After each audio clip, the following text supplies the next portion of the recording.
And so here we have an entire BYD EV showroom destroyed. Forget burn your driveway, it's now burn your dealership. What started the fire in Australia that destroyed a whole BYD showroom? An entire BYD showroom in Australia has been reduced to ashes in a devastating fire. This is making the future fear of EVs. Let's look over the shocking reasons. Well, it seems that one brand's making headlines more than the others. BYD, known as Tesla's main rival and a giant in the Li-ion battery world.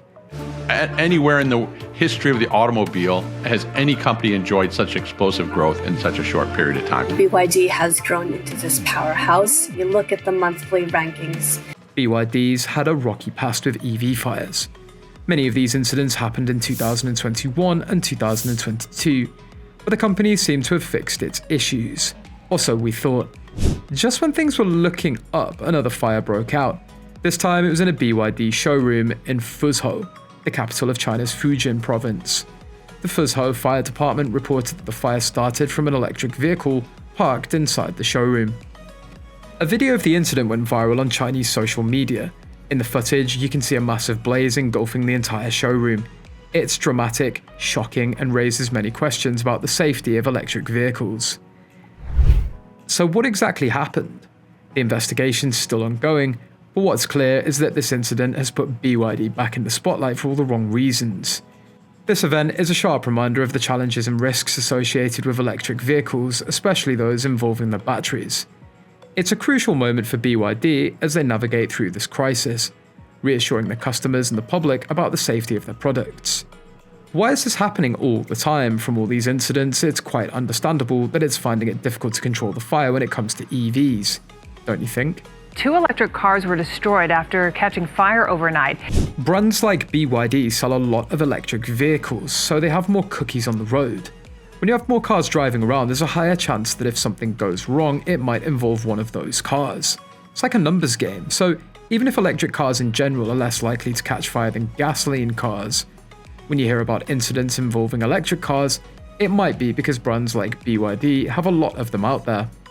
It doesn't mean the cars are more fire-prone necessarily, just that there are more of them on the road, so statistically, you're more likely to hear about incidents involving them. Why do they sometimes make headlines for fires despite being less fire-prone than gasoline-powered cars? First off, EVs are way less likely to catch fire than traditional cars.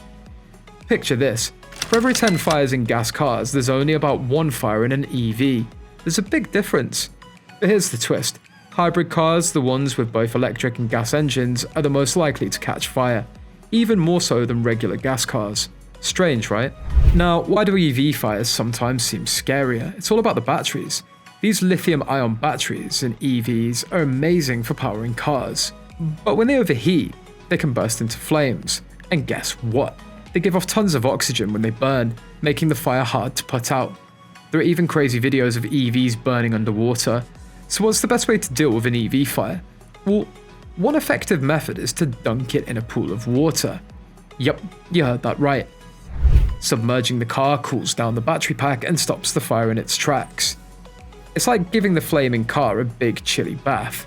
But EV makers are always improving safety measures like better fire-resistant materials and smarter battery management systems to make sure these fires are as rare and manageable as possible. So while EV fires might make the news, they're not as common or as scary as they might seem. Most of the time, lithium-ion batteries are super safe, but now and then something goes wrong and it's like a domino effect. One little problem with a battery cell can lead to overheating and boom, you've got a fire on your hands. It's called a thermal runaway. And it's not something you want happening in your car. Take the Chevrolet Bolt EV for example. A bunch of these cars started bursting into flames, causing panic among owners. This led to one of the biggest recalls in EV history.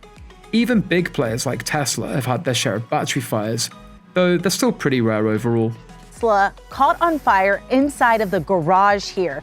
You're looking at video from overnight after firefighters got the car to the street. You can see them opening the Tesla's door. Now let's shine a spotlight on BYD. Greg, when you look at, BYD, this is incredible. Like, without recharging, without refueling 2,000 kilometers, is this, first of all, really doable, and is this groundbreaking? Why does BYD seem to have more fires than other brands?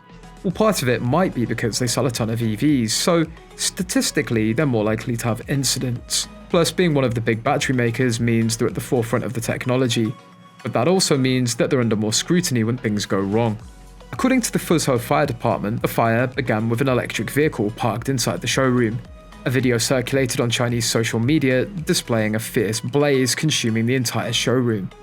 Luckily, no injuries were reported, but it took 29 firefighters and 7 fire trucks nearly an hour to battle the flames.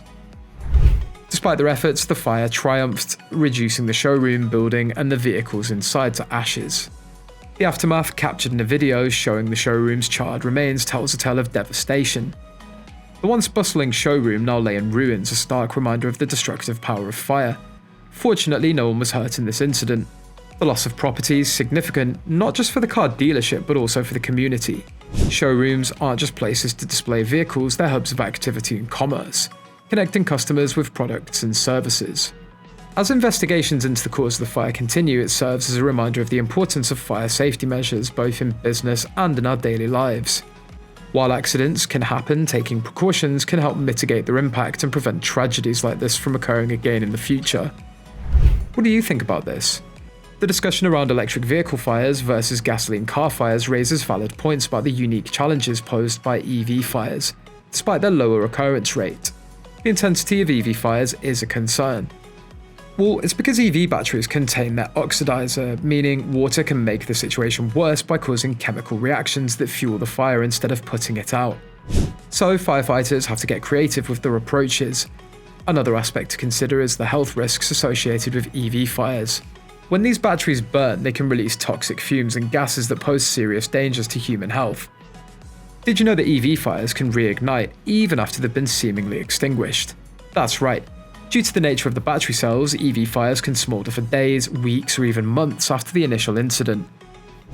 This presents a significant challenge for firefighters who must remain vigilant even after the flames appear to be out. As a whole, while EVs may have a lower incidence of fires compared to gasoline cars, the unique characteristics of EV fires make them more difficult to manage and potentially more dangerous. As technology continues to evolve, finding effective solutions to address these challenges will be crucial for ensuring the safety of EV drivers and responders alike. As a whole, EV fires burn hotter and require specialized extinguishing methods due to battery composition. Toxic fumes pose health risks, and the potential for reignition adds complexity for responders. As EV technology advances, addressing these challenges becomes crucial to ensure safety. Collaborative efforts in research, development, and emergency response protocols are very necessary for mitigating risks and enhancing overall EV safety. What do you think about this? It's necessary to come up with a conclusion as to whether it's necessary to continue trusting EVs. What do you think? And that's all about it. If you like this video, please give a thumbs up, and if you'd like more EV updates, subscribe to the channel. Don't forget to click on the bell icon so you don't miss any videos and get notifications on time. Don't hesitate to give suggestions for our videos. See you in the next one.